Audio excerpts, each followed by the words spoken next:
Greetings, friends. Today's talk is on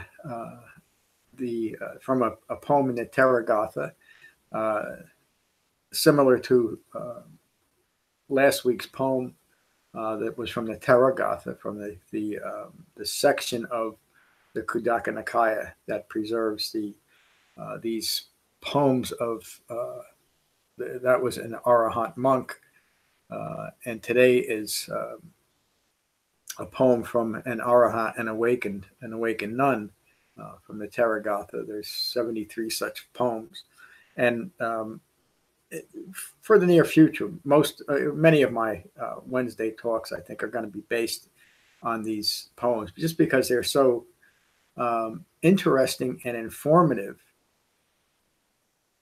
and so concise in describing, especially this poem, what it's like to live in ignorance of Four Noble Truths, and how the Eightfold Path brought awakening and what that is like. It just describes it in such beautiful and simple terms. Let me read the poem. It's called Vimala, a Courtesan Unbound.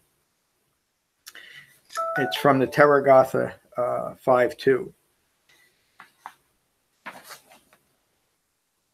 Intoxicated by my beauty and fame, haughty with youth, I despised other women, adorning my body to foolish men at the brothel's door, like a hunter with a snare. I'm going to stop there, because look at what she's teaching in her understanding, and she's describing the results of her own ignorance that drove her to become so self-involved with her beauty and her reputation, and then using that, as she just stated here, to ensnare other people. This is such an important teaching on the nature of dukkha, and the understanding that other people that are rooted in ignorance of Four Noble Truths contribute to the suffering of others. And here she's describing that.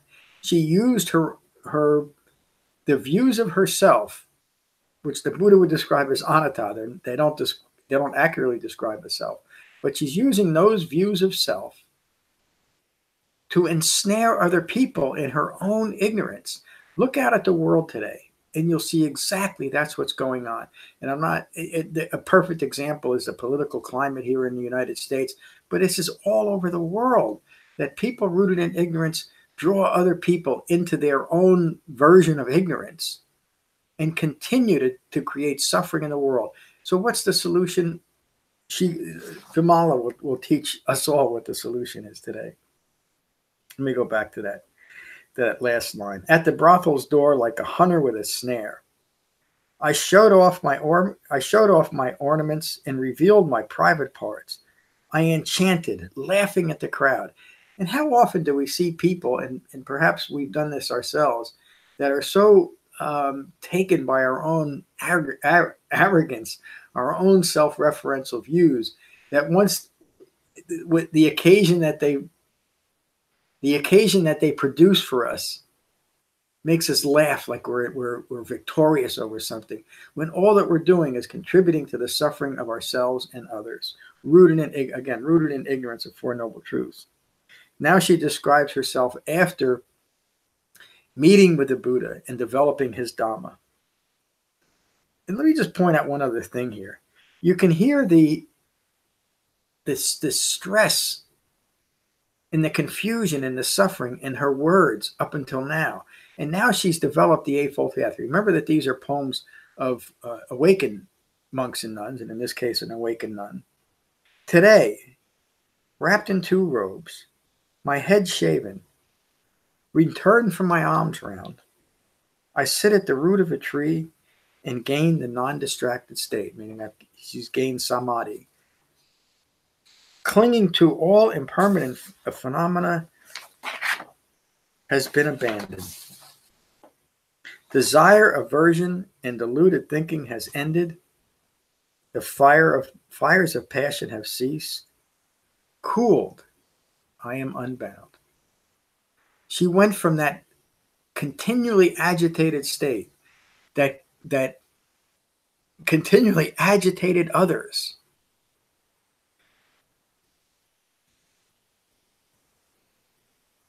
Drawing out others' passions by her own passions rooted in ignorance.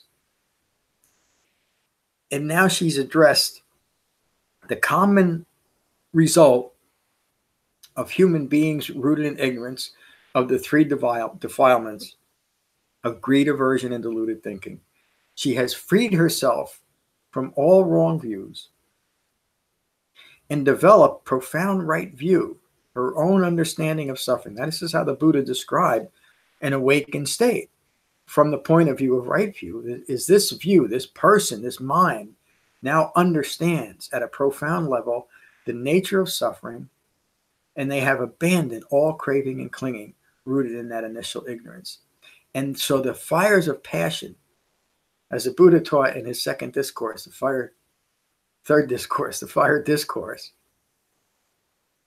and describing nibbana. Nibbana, the proper translation of nibbana or nirvana, is to extinguish, meaning that you have cooled the flames of passion by awakening, by gaining true understanding of the way things truly are, meaning you are no longer ignorant of Four Noble Truths.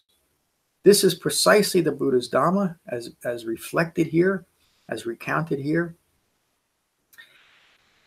And it's developed simply and directly, without any adornment or embellishment.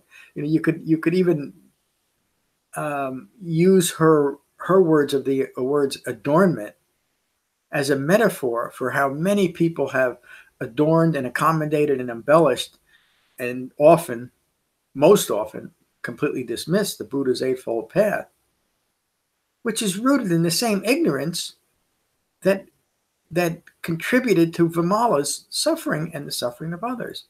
When she developed the Eightfold Path as the Buddha taught his heartwood of the Dhamma, she awakened and the fires of passion have cooled.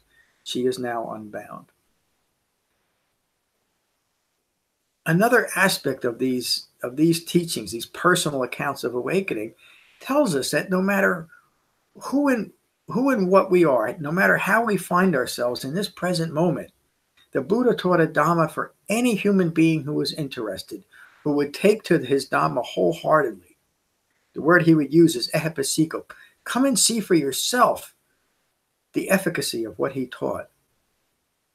And if it is integrated into our lives without any adaptation or accommodation or embellishment, if we simply take to the Dhamma as an awakened human taught his Dhamma, we will awaken.